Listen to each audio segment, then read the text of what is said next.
Estamos transitando este módulo dedicado a la comprensión, particularmente en esta clase. Nos detenemos en la enseñanza de la comprensión.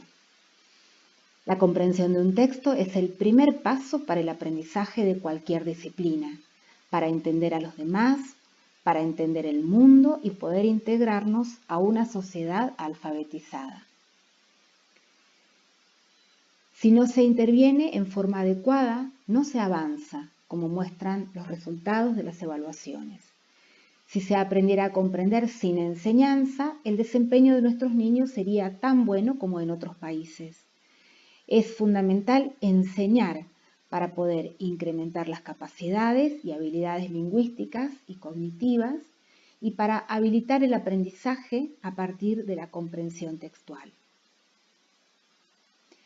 Las situaciones de lectura de cuentos y otros textos son instancias que los niños disfrutan y en las que aprenden sobre el lenguaje y el mundo. Pero si no comprenden el texto, no lo pueden disfrutar.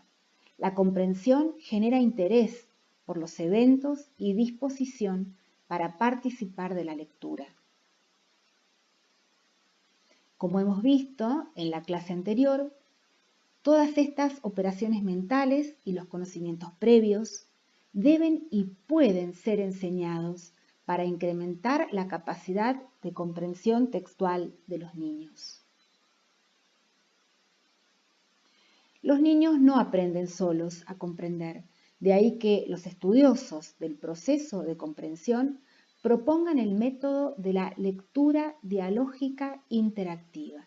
Esta propuesta, cuya efectividad depende de las interacciones del docente, responde a los conceptos revisados sobre el proceso de comprensión.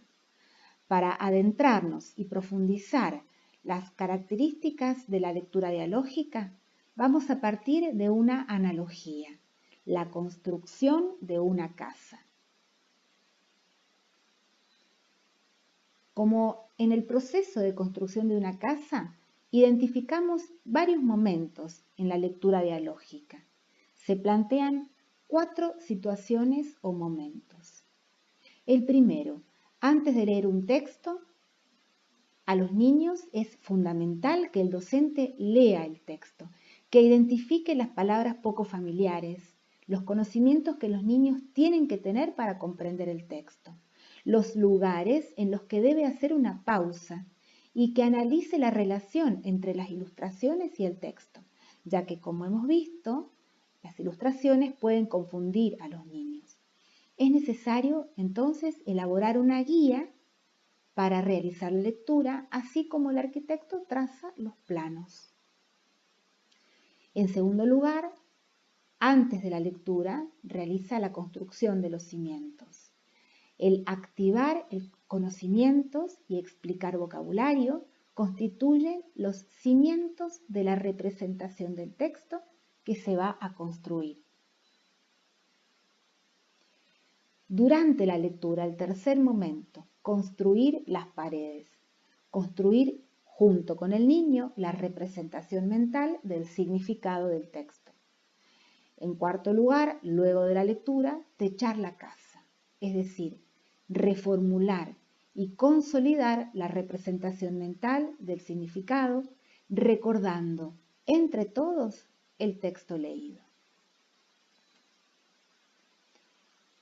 Diseñando la casa, los planos de la lectura. El docente lee el texto e identifica las palabras cuyo significado tiene que enseñar y precisa y escribe una explicación simple de esas palabras. Selecciona la información que el niño tiene que tener o lo que tiene que proporcionar para que el niño comprenda el texto. Asimismo, identifica información que hay que relacionar o la información que hay que agregar al texto, es decir, las inferencias que habría que realizar para que la representación mental del texto sea coherente. Para facilitar y sostener el proceso de construcción de la representación mental del texto, igual que el de una casa, es necesario atender a los conocimientos. Los niños aprenden el significado de las palabras poco conocidas y activan conocimientos. Al tener esa información activada, es decir, presente en su memoria de trabajo, cuando comienzan a leer o a escuchar el texto, al niño le resulta más fácil relacionar la información del texto con la propia y así construir la representación mental del significado. Recordemos que no es suficiente con describir, por ejemplo, un animal que va a aparecer en el texto. Es necesario mostrar ilustraciones para que los niños formen imágenes mentales, es decir, representaciones que les permitan verlos en su mente. Al verlos y oír la descripción del animal, podrán comprender las acciones de ese animal cuando aparezca en el texto y representarán en forma más precisa el significado. En la guía del docente de Klofsky 2 se sugieren explicaciones para enseñar nuevo vocabulario y el conocimiento previo que es necesario activar antes de la lectura del capítulo 6, en este caso, de la novela. Estas sugerencias se realizan en la guía 1 y en la guía 2 para todos los textos con el objeto de orientar y facilitar la tarea docente. El docente, cuando activa los conocimientos de los niños, proporciona otros conocimientos y explica el vocabulario. Va generando en este intercambio un espacio, un contexto cognitivo en el que niños y adultos comparten conocimientos, experiencias, memoria y atención.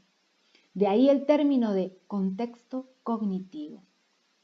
El plantear el problema del cuento o el núcleo de la trama o el tópico en el texto expositivo es una forma de preparar y guiar la atención de los niños de manera tal que la focalicen en la información relevante. Se trata de varias mentes que procesan juntas la información para comprender el texto. Vamos a leer un cuento sobre un nene al que le robaron el ombligo y trató de recuperarlo. Estos son ejemplos del cierre del intercambio anterior a la lectura de dos cuentos en los que se plantea el problema que enfrenta el protagonista y se promueve la atención de los niños sobre lo que realiza para superarlo, para solucionarlo. Vamos a leer el cuento de un príncipe que se encuentra con un dragón muy peligroso.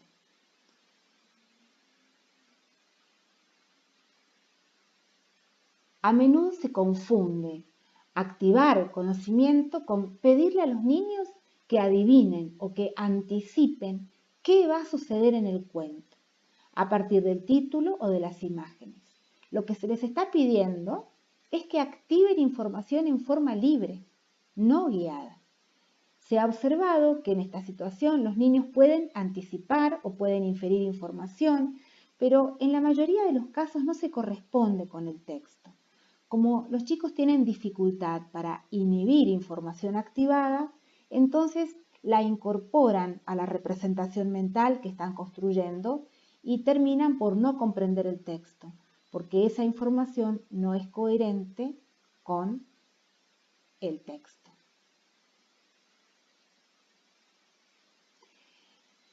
Antes de la lectura del cuento ¿Quién tiene mi ombligo?, en Klofsky 2, se sugiere promover el intercambio que se presenta en la guía 2. En ese intercambio se construye un texto paralelo que articula la información del texto con la que proporciona el docente y los niños. En el intercambio anterior se proporciona información que no está explícita en el cuento. Los mamíferos tienen ombligo, los reptiles y las aves no lo tienen. Esta información es fundamental para comprender el núcleo de la trama del cuento. El cocodrilo robó el ombligo porque los reptiles no tienen ombligo. De ahí que la voz del docente y el intercambio que promueve da lugar a que esta información se incorpore al texto paralelo. El texto que se construye en el intercambio docente-niño y que facilita la comprensión.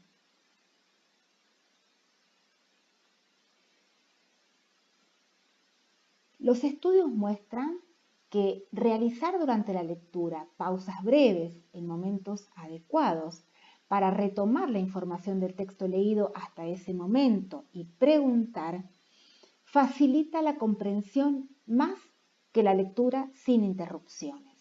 Recordemos que los niños tienen una capacidad de atención limitada. Al interrumpir la lectura, el texto deja de ser un solo bloque que demanda atención sostenida y los niños tienen un momento, un espacio para relajarse, descansar, moverse, mirar las ilustraciones, comentar o preguntar. Se facilita el procesamiento al no estar toda la información junta. Durante la lectura del texto Un gigante peludo de Klofki II, como se indica en la guía correspondiente, el docente incorpora al texto que lee explicaciones.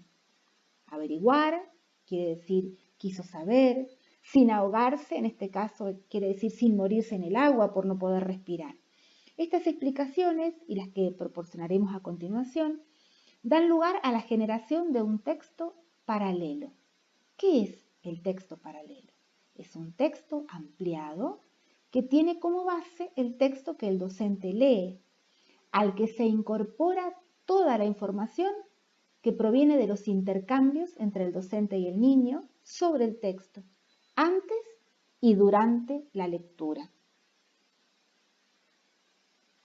El docente comienza a leer y a medida que lee y que introduce conceptos activados en el intercambio anterior a la lectura, los niños van relacionando esos conceptos y conocimientos con los del texto. Como los conocimientos ya han recibido activación y permanecen activados en la memoria de los niños, se incrementa su activación con la lectura. Así los niños pueden más fácilmente relacionar sus conocimientos con los del texto. Comienza entonces el proceso de construcción del significado del texto.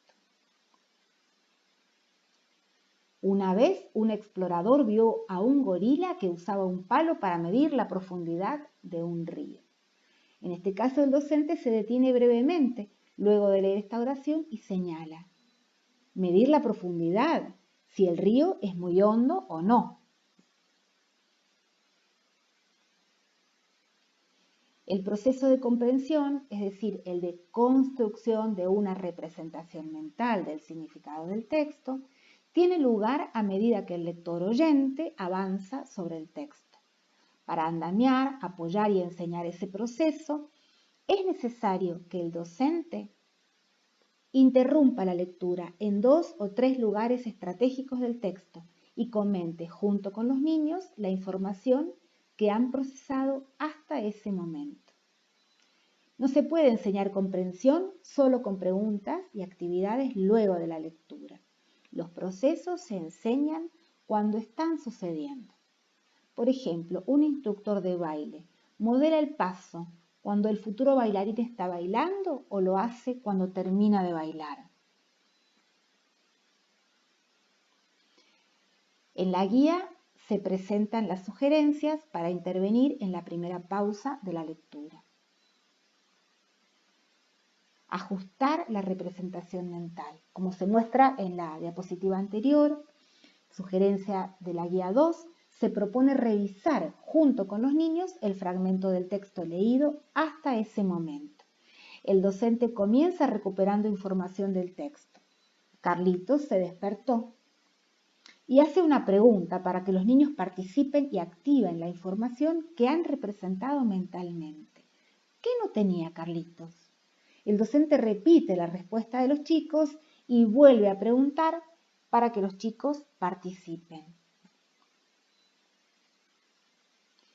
En el libro del docente se brindan sugerencias para intervenir en la segunda pausa. A través de comentarios y preguntas, el docente ajusta la representación mental que han formado los niños. Le da más activación a los eventos principales, hecho que indirectamente lleva a que puedan inhibir la información irrelevante que hayan podido incorporar los niños y promover inferencias. ¿Por qué el gorila no tenía El ombligo de Carlitos. Se hacen también sugerencias para promover el intercambio al finalizar la lectura.